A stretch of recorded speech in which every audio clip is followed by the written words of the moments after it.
கிறிஸ்துவில் பிரியமான சகோதர சகோதரர்களே, இரட்டிப்பு மகிழ்ச்சி, மகிழ்ச்சியின் மேல் மகிழ்ச்சி, கொண்டாட்டத்தின் மேல் கொண்டாட்டம். இன்று நாம் புனித பிரான்சிஸ் சவேரியார் மறைப்பணியாளர், இந்தியாவின் பாதுகாவலருடைய விழாவை கொண்டாடுகின்றோம்.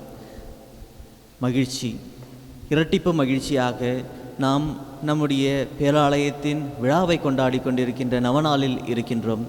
ஆக அன்னை மரியாளை பற்றியும் சிந்திக்கின்ற பொழுதும் இன்று ஒருபடி மேலாக புனித பிரான்சிஸ் சவேரியார் அவரை பற்றியும் சிந்திப்பதற்கு நமக்கு நம்முடைய திருச்சபையானது அழைப்பு விடுக்கின்றது. ஆக புனித பிரான்சிஸ் சவேரியாரின் வாழ்க்கையை ஒரே ஒரு வாசகத்தில் அடக்கிவிட முடியும் என்றால் அதுதான் இன்றைய முதல் வாசகத்தில் வாசிக்கப்பட்ட எசையா நூலிலிருந்து எடுக்கப்பட்ட வாசகம். ஆண்டவராகிய என் தலைவரின் ஆவி என் மேல் உள்ளது, ஏனெனில் அவர் எனக்கு அருள் பொழிவு செய்துள்ளார். ஒடுக்கப்பட்டோருக்கு நற்செய்தியை அறிவிக்கவும், உள்ளம் உடைந்தோருக்கு குணமடையவும், சிறைப்பட்டோருக்கு விடுதலை பறைசாற்றவும் ஆக இந்த வாசகத்தை தம்முடைய வாழ்வியலாக மாற்றியவர்தான் புனித பிரான்சிஸ் சவேரியாராக இருக்கின்றார். இவர் தம்முடைய வாழ்க்கையின் ஆரம்ப கட்டத்தில் பார்க்கின்ற பொழுது ஒரு பணக்கார குடும்பத்தில் பிறந்தவராகவும் நல்ல ஒரு புத்திசாலியான அறிவுமிகுந்த ஒரு மனிதராக இருக்கின்றார். ஆக இவர் ஒரு குருவானவர் ஆன பிறப்பாடும் அவர் பெரிய பதவியில் இருக்கின்ற ஒரு நபராக இருக்கின்றார். ஆக இந்த உலகத்திற்கு தேவையான அனைத்தையும் பெற்ற ஒரு மனிதராக வாழ்ந்து கொண்டிருக்கின்ற பொழுது ஒரு இறைவார்த்தை இந்த மனிதனுடைய வாழ்க்கையை மாற்றுகின்றது, உள்ளத்தை மாற்றுகின்றது, வாழ்வின் அமைப்பை மாற்றுகின்றது.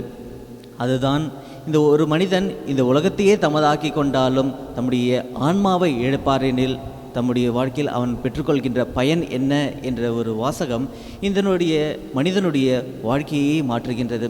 அவ்வாறு மாற்றுகின்ற இந்த மனிதனுடைய வாழ்க்கையில் உலகத்துவம் என்பது கிறிஸ்துவத்துவமாக மாறுகின்றது. இந்த உலகம் எனக்கு எதை கொடுக்கும் என்ற மனநிலையிலிருந்து நான் கிறிஸ்துவிற்கு எதை கொடுப்பேன் என்ற மனநிலை தான் இந்த மனிதனுடைய வாழ்க்கையை மாற்றுகின்றது. அவ்வாறு மாற்றுகின்ற பொழுது இந்த உலகத்துவத்தை அனுபவித்திருக்கின்ற மனிதன் யார் இந்தியாவுக்கு ஒரு மிஷனரியாக சென்று மறைபறிப்பை பறைசாற்றுவார் என்ற கேள்வி வருகின்ற பொழுது நான் செல்கின்றேன் என்று தம்முடைய எல்லா வகையான அனுபவங்களையும் விட்டுவிட்ட மனிதராக அவர் கிறிஸ்துவுக்காக பாடுபடுவதற்காக அவர் முயற்சி செய்கின்றார். இந்தியாவுக்கு வருகின்றார், கிறிஸ்துவை பற்றி மறைபறிப்பை அவர் அறிவிக்கின்றார், எல்லோருக்கும் கிறிஸ்துவை கொடுக்கின்றார். அவர் தன்னிலையிலிருந்து கிறிஸ்துவத்திற்காக மாறுகின்றார். ஆக நான் பெற்றுக்கொண்ட அறிவு, நான் பெற்றுக்கொண்ட அனுபவம் இவைதான் என்னை காப்பாற்றும் என்ற சிந்தனையிலிருந்து இந்த உலகிற்கு வருகின்ற பொழுது, இந்த இந்தியாவுக்கு வருகின்ற பொழுது மொழி தெரியாது, வருகின்ற வரையில் அவர் உடல் நலக்குறைவுகள் மட்டுமல்லாமல் அவர் பயணத்தின் போது பார்க்கின்ற எல்லா அனுபவங்கள் இவையெல்லாம் என்னுடைய அறிவும் என்னுடைய குணமும் இவை மட்டும் இந்த உலகத்தில் என்னை காப்பாற்றாது, மாறாக கடவுளுடைய அருள்தான் என்னை காப்பாற்றும் என்ற மனநிலைக்கு சென்று இந்த உலகத்தில் இந்த இந்தியாவிற்கு வருகின்ற பொழுது இறைவனை நம்பி தம்முடைய பணியை தொடங்குகின்றார். எல்லோரையும் இறைவனுடைய குழந்தைகளாக மாற்றுகின்றார். ஆக இவருடைய வாழ்க்கையில் பார்க்கின்ற பொழுது இந்த மனிதரானவர் கடவுளை உணர்ந்து கொண்டார், கடவுளுக்காக பணிபுரிகின்றார்.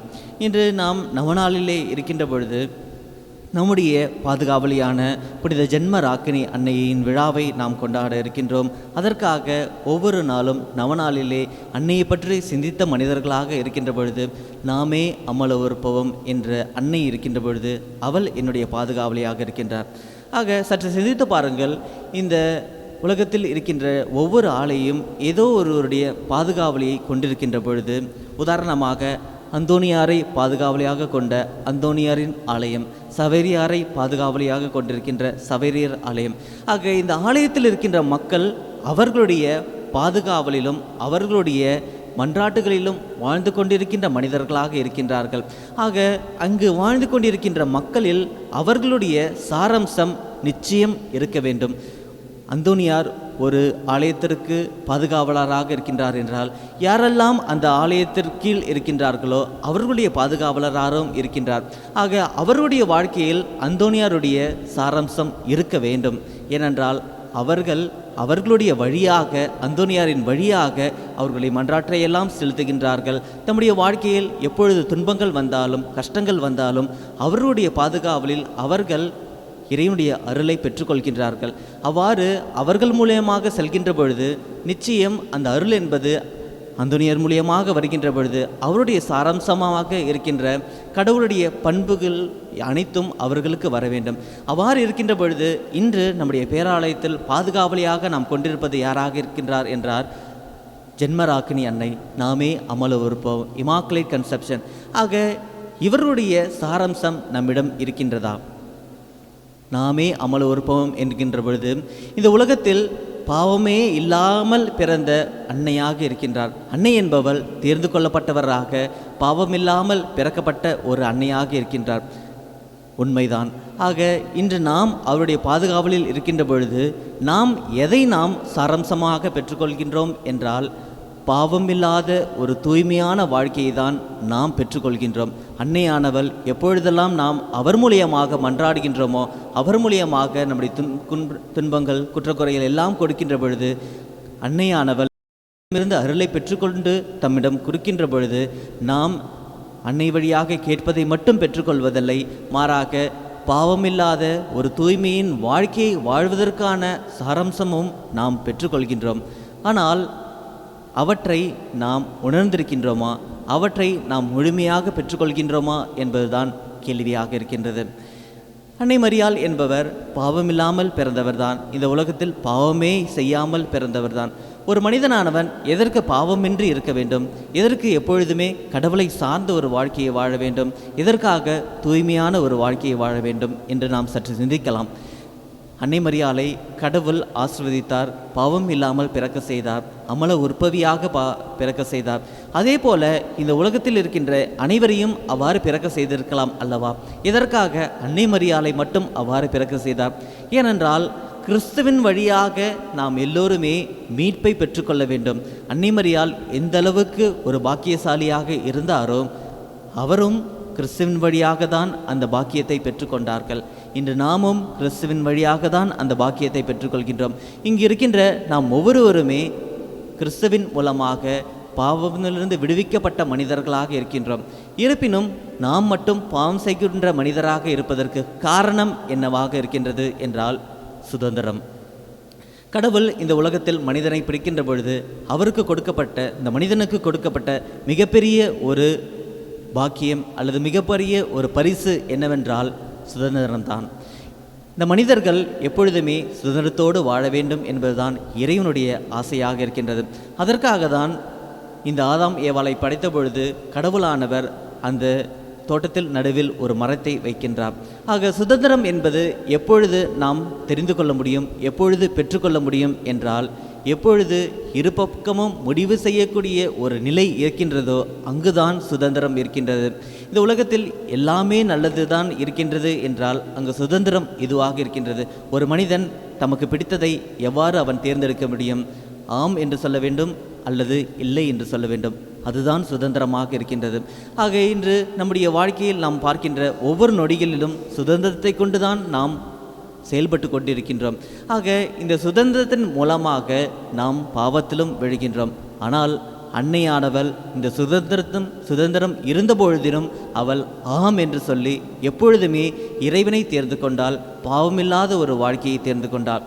இன்று இந்த சுதந்திரம் இருந்தும் நாம் பாவம் செய்கின்றோம். சுதந்திரம் இருந்தும் அன்னை மரியாளானவள் பாவமில்லாத ஒரு வாழ்க்கையை வாழ்ந்தார் என்றால், இவர் அன்னை மரியாளுக்கும் நம்முடைய வாழ்க்கையிலும் எது வேறுபடுகின்றது, எது குறையாக இருக்கின்றது என்றால் நாம் தான்.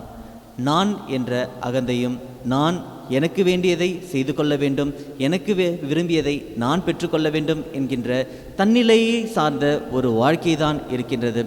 ஆக இன்று நாம் அன்னையின் வழியாக விழாவை கொண்டாடுகின்றோம் என்றாலும் இந்த விழாவை கொண்டாடுகின்ற மனிதர்களாகிய நாம் எவ்வாறு இருக்கின்றோம்? அன்னையை முதன்மைப்படுத்திய மனிதர்களாக, இறைவனை முதன்மைப்படுத்தப்படுகின்ற ஒரு மனிதர்களாக இருக்கின்றோம் என்றால் இருக்கிறோமா? அல்லது இந்த விழாவை சிறப்பிக்கின்ற பொழுதும் மனிதர்களாகிய நம்மை முதன்மைப்படுத்துகின்ற ஒரு மனிதர்களாக இருக்கின்றோமா? சற்று சிந்தித்து பாருங்கள். நாம் இந்த உலகத்தில் எல்லா இடங்களும் கடவுளுக்காக விழாக்கள் எடுக்கின்றார்கள், கடவுளுக்காக மகிழ்ச்சியாக கொண்டாடுகின்றார்கள். இருப்பினும் அந்த இடத்தில் மனிதர்களை தங்களை முதன்மைப்படுத்திக் கொள்ள வேண்டும் என்பதற்காக இந்த விழாக்களை எல்லாம் செய்கின்றார்களா? அல்லது உண்மையிலேயே கடவுளை முதன்மைப்படுத்த வேண்டும் என்ற ஒரு சிந்தனையோடு செயல்படுகின்றார்களாம். ஆக இறைவன் எப்பொழுதுமே என்னுடைய வாழ்க்கையில் முதன்நிலத்தில் இருக்க வேண்டும், அவரை நான் முதன்மைப்படுத்த வேண்டும் என்றால் நம்முடைய உள்ளத்திலும் நம்முடைய வாழ்க்கையிலும் தாழ்ச்சி என்பது இருக்க போகின்றது. இந்த தாழ்ச்சி எங்கெல்லாம் இல்லாமல் இருக்கின்றதோ அங்கு நான் என்னை முதன்மைப்படுத்திக் கொள்கின்றேன், கடவுளை முதன்மைப்படுத்துவது கிடையாது. ஆக அன்னை மரியாளுடைய வாழ்க்கையை நீங்கள் பார்க்கின்ற பொழுது அவர் எப்பொழுதுமே கடவுளை முதன்மைப்படுத்துகின்றார், கிறிஸ்துவை முதன்மைப்படுத்துகின்றார். இன்று பிரான்சிஸ் சவேரியார் அவர்களை இந்தியாவின் பாதுகாவலர், பெரிய நற்செய்தியாளர் என்று கூறுகின்ற பொழுது முதலாக இருக்கின்ற நற்செய்தியாளராக இருப்பவர்தான் அன்னை மரியாளாக இருக்கின்றார். ஆண்டவராகிய இயேசு கிறிஸ்துவை தம்முடைய உதரத்தில் அவர் கருத்தாங்குவதற்கு முன்பாகவே உள்ளத்தில் கடவுளை, இயேசு கிறிஸ்துவை அவர் கருத்தாகுகின்றார். முதலாக உள்ளத்தில் பெற்றுக்கொண்ட அன்னை மரியாள் எல்லோருக்குமே எங்கு சென்றாலுமே நற்செய்தியை பரப்புகின்றார், கிறிஸ்துவை கொடுக்கின்ற ஒரு மனிதராக இருக்கின்றார். அதை தான் அவருடைய வாழ்க்கையிலே பார்க்கின்ற போதும் அன்னை மரியாளானவர் கடவுளுடைய மூலமாக செய்தியை பெற்றுக்கொள்கின்றார். நீர் ஆசீர்வதிக்கப்பட்டவர், இவருடைய மகனை பெற்றெடுக்கப் போகின்றார் என்று கூறுகின்ற பொழுது இயேசு கிறிஸ்துவனுடைய முழு வாழ்க்கையுமே அவர் சிந்தித்த மனிதராக, தம்முடைய உள்ளத்தில் இருந்து அனைத்தையுமே பெற்றுக்கொண்ட ஒரு மனிதராக அவள் சிந்தித்து அந்த சுதந்திரத்தில் அவள் சொல்வதுதான் ஆம், நான் பெற்றுக்கொள்கின்றேன் என்ற வார்த்தை. கடவுளை பெற்றுக்கொள்வதற்கு தம்முடைய சுதந்திரத்தின் மூலமாக அவள் இல்லை என்றும் சொல்லியிருக்கலாம், நான் பெற்றுக்கொள்ள மாட்டேன் என்றும் சொல்லியிருக்கலாம். இருப்பினும் நான் கடவுளுக்காக வாழ வேண்டும், கடவுள் என்னுடைய வாழ்க்கையில் முதன்மைப்படுத்த வேண்டும் என்பதற்காக இறைவனை முதன்மைப்படுத்தி தம்மையே கடவுளுக்கு அர்ப்பணித்த வாழ்க்கையாக மாறுகின்றார். ஆக உம்முடைய உறவினரான எலிசபெத் அங்கு கருவுற்றிருக்கின்றார் என்று சொல்கின்ற பொழுது அவர்களை சந்திக்கிறதுக்காக செல்கின்ற பொழுது அவரிடம் சென்றவுடன் யாரை முதலாக கொடுக்கின்றார்? இந்த தூதர் கொடுத்த செய்தியை முதலாக கொடுக்கின்றாரா? அல்லது இறைவன் என்னை அனுப்பினார் என்று சொல்கின்றாரா? கிடையாது. இவர் சென்றவுடன் யாரை முதலாக கொடுக்கின்றார்? கிறிஸ்துவை முதலாக கொடுக்கின்றார். அன்னை மரியாள் எலிசபெத்திடம் சென்றவுடன் அவர் வயிற்றில் இருந்த குழந்தை துள்ளி குதித்தது. எதன் மூலமாக? அவரிடத்தில் இருக்கின்ற கிறிஸ்துவை இவர்கள் பெற்றுக்கொண்டதனால், அவர்களிடத்திலிருந்த கிறிஸ்துவை இவர்கள் உணர்ந்ததனால் அவர்கள் தூயாவியால் முழுமையாக ஆட்கொள்ளப்படுகின்றார்கள். கடவுளுடைய வருகை குறித்து தம்முடைய உதரத்தில் இருக்கின்ற குழந்தை கூடும் துள்ளி குதிக்கின்ற ஒரு பேரு மகிழ்ச்சியை கொடுக்கின்ற ஒரு மனிதராக தான் அன்னை மரியாள் இருக்கின்றார். சீடர்களிடம் செல்கின்றார்கள், கிறிஸ்துவை கொடுக்கின்றவராக இருக்கின்றார். ஒரு திருமணத்திற்கு செல்கின்றார்கள், யாரை கொடுக்கின்றார்கள்? யாரை முதன்மைப்படுத்துகின்றார்கள்? கிறிஸ்துவை முதன்மைப்படுத்துகின்றவராக இருக்கின்றார். ஆக இன்று நாம் கடவுளை முதன்மைப்படுத்தக்கூடிய ஒரு மனிதராக இருக்கின்றோமா? நான் பிறரிடம் கிறிஸ்துவை கொடுக்கக்கூடிய ஒரு மனிதராக இருக்கின்றோமா?